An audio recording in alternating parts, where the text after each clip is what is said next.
Healthcare Economics Advanced, presented at a summer camp, summer 2014, with new narration added summer 2018, by Edward J. Harshman. This presentation is intended to be timeless. It omits details of the PPACA, Powerful Politicians Achieving Catastrophe Act. It ignores the overrated buffoon always mismanaging America, Obama for short. First, the definition of health care. Is it offset of deterioration or a positive service? Offset of deterioration equals bring me up to standard of before deterioration. Positive service equals something tangible is being done. Here are examples of offset of deterioration. Hunger, offset it with food. Cars and gasoline, same idea. Danger of thinking offset of deterioration. If there is a standard to which people are to be brought up, then there is a tendency to think of achieving that standard as a right. Positive service. I want or need something, so I must pay for it. Whoever provides health care wants to get paid. Whoever receives it can be called on to pay for it. On to macroeconomics. It is based partially on the false assumption that people's well-being requires measurable economic activity. To understand health economics, including supply and demand, we must look at underlying fundamentals. Macroeconomics is the study of those measurable things that affect an entire economy. It's misleading and irrelevant. Macroeconomics includes measurements of economic activity. But economic activity is not the same as wealth creation. Here's proof. Look at the refrigerator and the iceman. Many years ago, we had ice boxes. They kept things cool and were powered by blocks of ice, which had to be replenished daily. There was activity of harvesting the ice in winter, storing it, and delivering it. Nowadays, we use refrigerators. Buy one refrigerator, and it lasts for years. We pay less for the electricity to run the refrigerator than we would pay for daily ice deliveries. Macroeconomics says we get poorer, but consumers benefit. Consumers benefit from the changeover from iceboxes to refrigerators. That's why we use refrigerators. Macroeconomics says there is less money being spent, so we get poorer. But we spend less, so instead we get richer. What of the displaced icemen? People who would do ice deliveries are working at something else instead. The something else increases total wealth, so that on average we are more prosperous, not less. Another example. A car crash causes car damage that must be repaired. Economic activity results. Loss of value to the car is not subtracted in normal economic analysis. Attention paid only to activity. Work done to repair the damaged car or to build a new one could have been prevented by preventing the car crash. But the outcome of the crash is that some auto workers had some work, and some car owners and insurance companies had to pay for that work. And the total wealth of everyone is more or less unchanged. The value of the new car may be greater than the value of the smashed-up one, true, but the increase of value is less than the resources expended in the repair or replacement by the loss of value caused by the crash, and macroeconomics ignores this fact, confining its attention to the materials and labor used. Other examples of consumer benefit that macroeconomics ignores. Plant a garden, grow vegetables, and spend less in the supermarket. Home theaters instead of buying tickets at real theaters. Measured income drops, but value to consumer does not. Yet another example is the recent trend to doing things oneself, not hiring someone to do them for you. Convenience foods and home repairs. Doing things oneself also, legally, dodges income and payroll taxes. This analysis is important because liberals tend to look at economic activity, not true wealth, when they analyze something. They also favor government regulations if those regulations will create physically easy desk jobs. To liberals, economic activity, including plenty of physically easy desk jobs, is a good thing. Prosperity is a good thing, but interfering with the way businesses operate, thereby making them less successful and more likely to lay people off, is not. We finally turn attention to healthcare economics. What characterizes the best healthcare? Low cost to the patient, high revenue to the doctor, nurse, hospital, etc. Therefore, as little money as possible is diverted on the way from patient to doctor.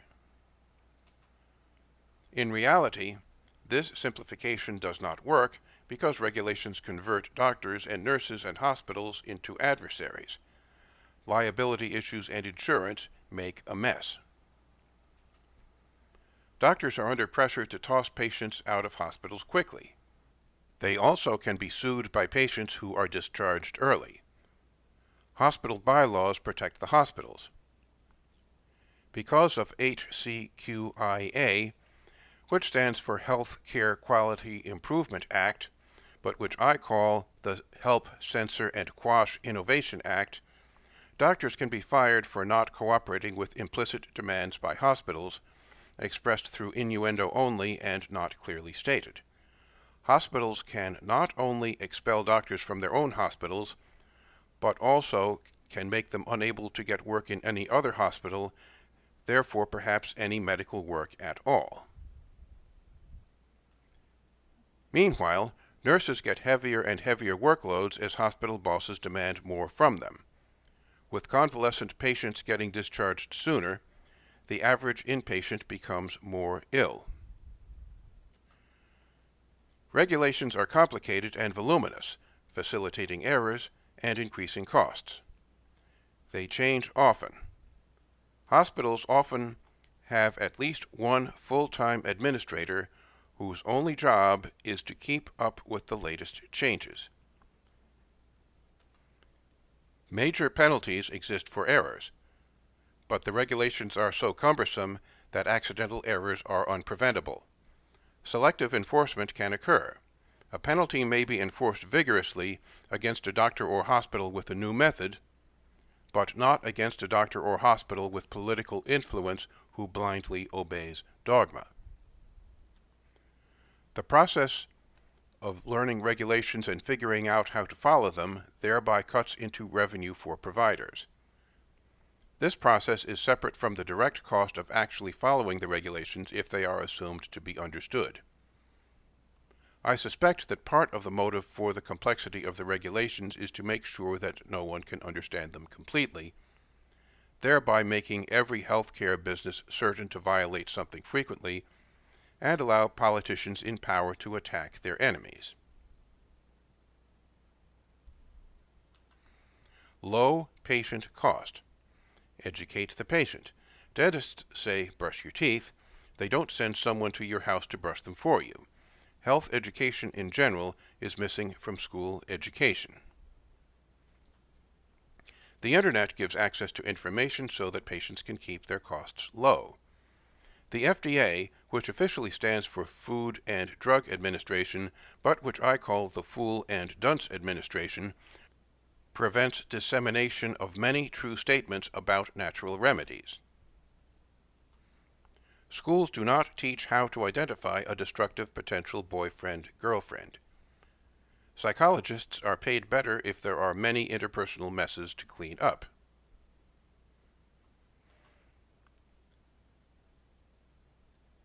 The FDA prevents some treatments entirely, even if people would be willing to pay for them.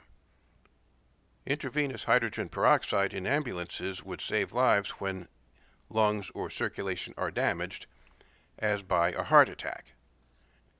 But hydrogen peroxide was banned as an internal substance before many modern techniques were developed. No one will pay for the studies to prove that it works. Meanwhile, the FDA won't permit its use despite invincible evidence. Gangrene from Clostridium is serious and can be fatal. Clostridium, a bacterium that dies when exposed to oxygen, will be killed by hydrogen peroxide and cannot develop resistance. Hydrogen peroxide was restricted to external use only before modern techniques of putting substances into arteries were developed. I lost my brother to that infection and remain very upset. Setting aside the FDA, hospitals themselves prevent other low-cost competition for the treatments that they offer. An example is EDTA chelation instead of bypass grafting, $4,000 versus $100,000. State medical boards also interfere with progress. Effective and low-cost treatments damage revenue streams to the medically organized relying on nonsense, morons, entrenched establishment. Harassment of smart and non-conforming doctors by medical boards is a well-recognized problem. Health care regulation is a hidden tax. Insurers practice price discrimination. Medicare is legal price fixing for the elderly. Low Medicaid payments encourage providers to raise prices against other customers.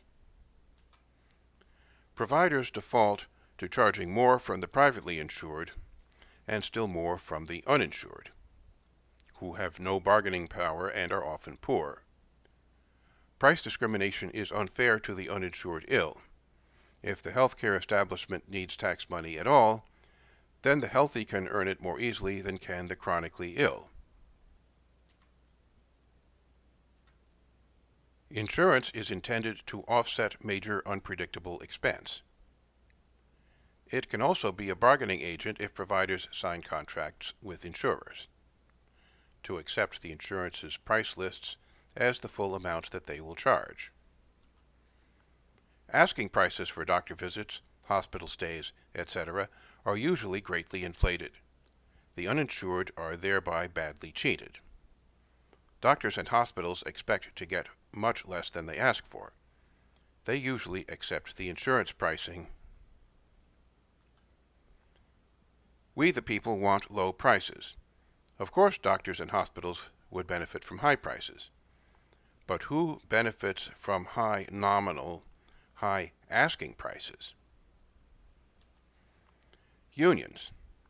They want to threaten employees with high prices unless the employees join a union. Big employers with insurance plans also. Their jobs become more attractive with less labor expense if they can promise low health care cost to their employees that they cannot get anywhere else. Liberals. They can't claim credit for giving government relief for high health care prices if health care is inexpensive already. Rich liberals. They won't mention something at social gatherings that might cut into someone else's income. Why anger a hospital president buddy? Insurers as negotiators. A legitimate role. Unscrupulous providers exist. Preventive services are predictable and are not insurable because they are not risks. Insurers should be forced to offer their negotiated prices to all patients who will pay them, plus a fee for the negotiation. A provider who will accept a bargained down rate from one patient has proved willingness to accept that rate from all patients. An insurer can take a payment from an uninsured patient, pay the provider the bargained down rate, and keep a small administrative fee for processing the payment, pretend to the provider that the patient has insurance, and thereby save much money for an uninsured patient. That way, no discrimination can occur and prices will become transparent. If insurers have to offer their reduced prices to anyone who pays, then price discrimination stops and competitive, low prices become the norm. Also, Medicaid can receive big money by charging negotiation fees. Healthcare provider payments. Goods versus services distinction is wrong. Hire a taxi, rent a car, lease a car, buy a car. Where on this continuum does a service become a good? A better distinction is between low overhead and high overhead. Low overhead job, house cleaner, needs little education. High overhead job, astronaut, needs education and physical training.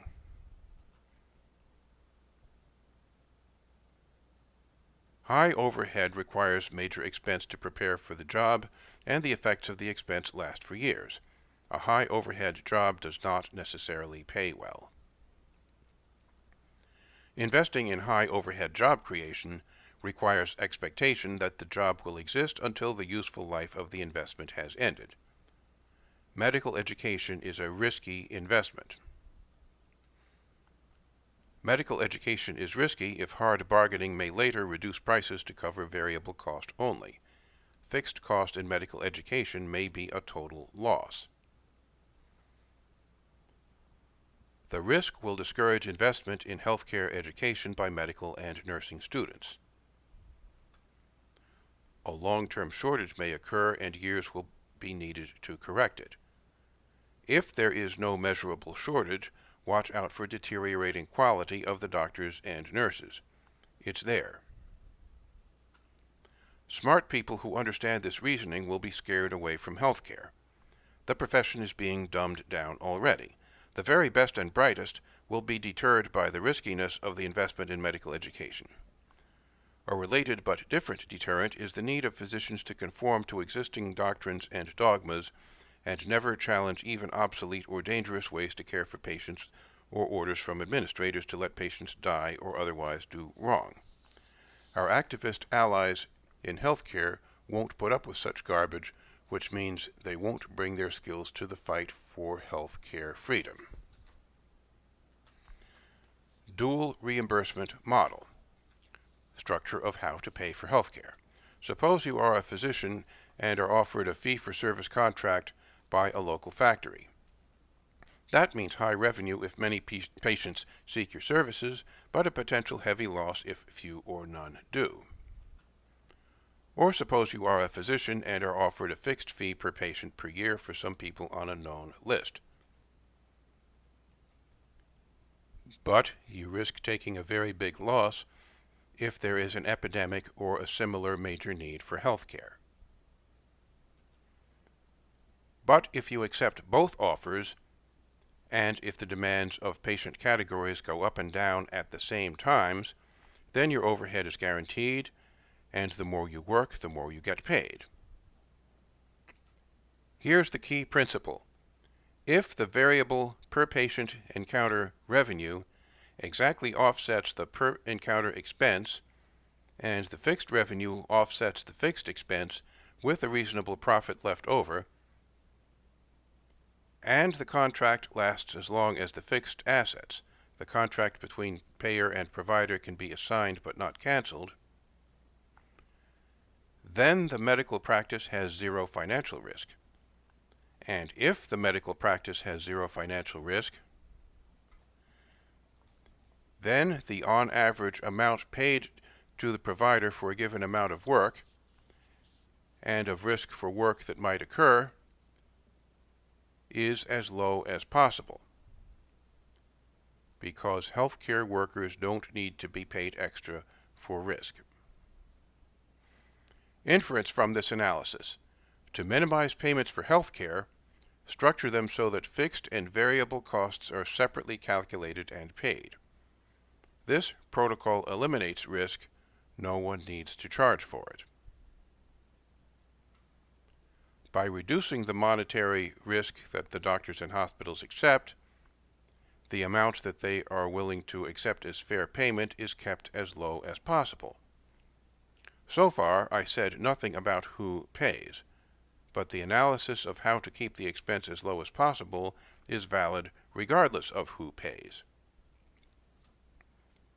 Investors, ordinary patients, etc., can sign contracts to pay a fixed fee monthly in exchange for a finite amount of care at variable cost only.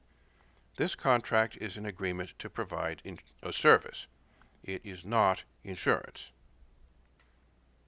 It is theoretically possible for a healthcare investor to make a deal with doctors and hospitals to buy the right to obtain specified amounts of care at a predetermined price. The right will be transferable. Then you buy what you think you will need, or you buy from a healthcare investor if you prefer. You can make deals as you wish with doctors and hospitals and pay them directly if you prefer. It's not required. If you buy too much health care, you can give the excess to charity, or just plain sell it. Right to purchase arrangements can be designed by insurance companies, cooperatives, or pretty much anyone. This system allows shrewd patients to buy healthcare scripts and maybe make a profit from them. There is no reason not to allow such speculation. See airplane overbooking and damages paid to consumers, for example. It's a better deal for airlines if they risk paying damages for overbooking a flight than risk too many empty seats instead. Of course, most healthcare will be bought at first by insurers and major investors, and insurers can decide what to cover according to what the free market says. If ordinary people can buy and sell healthcare script for a profit, why not? The bond underwriter scam. Many protocols keep money from the public. Stock and bond underwriters often cheat the stockholders. Big corporations hire underwriters when they sell big-dollar issuances of securities. Corporations could instead give stockholders options to purchase such stocks, bonds, etc. That way, stockholders and not underwriters get the unpredictable profit when their offering is priced slightly too low. Stockholders would thereby get their profits by selling their options on the open market, or using the options themselves by buying the new stocks or bonds at below the open market price. The small investor should get that money. To the airlines, penalty fees to bumped-off airline customers are worth risking. Underwriter fees can and should be diverted to the stockholders when offerings are made. There is no intrinsic prohibition against ordinary people's investing in healthcare. The culture of investments and finance tends to frown on allowing ordinary people to acquire money through speculation. This attitude is selfish and disgusting. Insurance, technology, and the death decision. Health insurers are trapped by changing risk. Buy a bigger house or car, and premiums go up. But if medical technology changes and regulators don't react, premiums don't go up. To live or to die if you are seriously ill or injured. That's between you and God. You and God have a personal decision to make. No death squad in the insurance company has the right to condemn you to death, and no one is required to keep you alive. People have willingly fought and died for our freedom. They valued freedom more than their lives. It's immoral to confiscate someone else's freedom to pay for care to keep you alive. Otherwise, the very foundation of our liberty is destroyed. That attitude sacrifices freedom. Freedom includes the freedom to keep what you earn. Rescinding that freedom is essentially equivalent to enslavement. If heroic measures to prolong the life of someone terminally ill are expensive, then there is no intrinsic duty of the taxpayer to pay for them. Responsibility that should be individual is being dumped on the government. The doctrine of paying to keep other people alive, other than as a personal and individual voluntary response to begging, is not consistent with Christianity. Proof follows. See the prodigal son, for example, Luke 15, verses 11 through 32. In the prodigal son, the father did not look for and rescue him. The prodigal son returned broke and begged for a servant job. The father said to the loyal son, "All that I have is yours." There was no reapportionment of assets to benefit the prodigal son. There was no forcible transfer of assets from the hard-working son to the lazy spendthrift. The father did not seek or worry about the son who ran away with his inheritance. The irresponsible must pay their way and do without any protective oversight, even if death were to result. So says Jesus. Patients should be free to pay extra for specified services, or to not pay and do without. One-size-fits-all insurance is unreasonable. Different people have different attitudes about risk and insurance. If you make a decision to accept low insurance payments, and some risk that an uninsured expense will go unpaid and you die, then you have made a business decision. If you later acquire an expensive illness, then you will die with honor. If you will die with honor, then you won't drag down anyone else. And if death worries you, then plan ahead at your own expense. You decide. Government does not. Liberals hate this reasoning. They are too lazy spiritually to make the decision as individuals. They do not pay attention to God. They do not want to consider death. They also have a tendency to make decisions based on mood. They expect forgiveness if they encounter unexpected major stress. They rely on the nanny state. We live in a world of safety nets. Emotion-driven decisions of feel-good liberals don't cause natural consequences. They get the glory, we the taxpayers feel the pain. If the government surrounds us with safety nets, then the nets turn into cages. Many poor people ask for money for health care or for insurance. But they can pay for alcohol, cigarettes, junk food, big TV sets, mobile phones, and other items not needed for life. Watch the response when you offer money to a so-called poor person in exchange for a promise to do without such things. Expect anger, not understanding and cooperation. Question: what is the most common setting in USA life in which material aid is offered in exchange for lifestyle restrictions? Answer: prisons. The problem of pre-existing medical conditions can be solved easily. Bonds are bought and sold all the time, while investors make decisions about the relative value of a large sum of money, and the right to receive smaller periodic payments in exchange for that large sum. Health insurance premiums are periodic payments, and the financial calculations that derive the prices of bonds can be applied. More specifically, when a seriously ill patient seeks insurance, insurance companies can use their information about monetary risk to figure out a fair premium for such a patient, which of course will be higher than the premium for a healthy person. The increase in premium that results from having a chronic condition can be translated by standard financial calculations to a lump sum. Make the old insurer pay the new one that lump sum. Except for the uninsured seriously ill, the problem is solved. Insurers won't be so quick to harass away ill patients if they must pay to do so. And insurers will receive big money to care for the ill and won't mind doing so. Abandoning care and collecting the lump sum can occur. Let heirs, not insurer, get the money if a patient surrenders care and allows death. This protocol reduces the temptation of an insurer to bully patients into dying.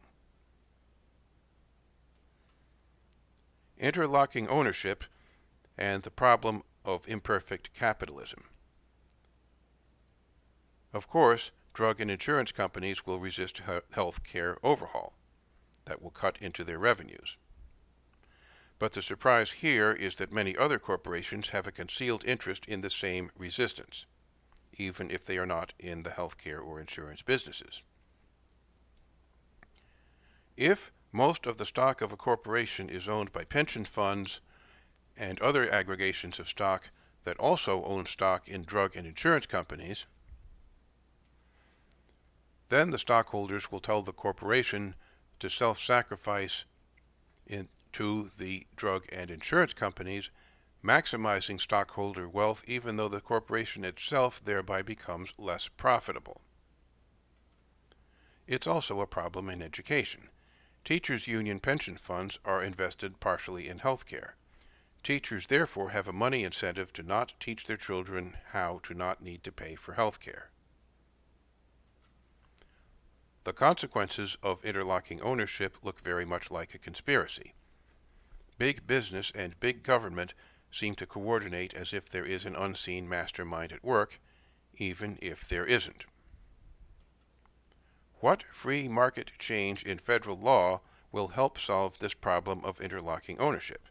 Hint: it will make legal and enforceable a voluntary decision by corporations. It won't force anyone to do anything.